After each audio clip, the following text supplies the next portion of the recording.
కళ్ళు కైపెక్కించే పోకళ్ళు కాటేస్తే కాదంటానా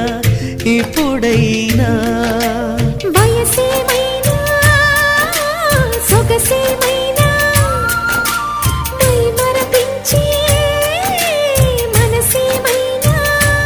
నవ్వు నవరాత్రి నీ కోసం తీసుకువస్తున్నా మైనా ఏమైనావే మన్మథ మాసం అయినా ఎంతైనా ఇది మెత్తని మోసం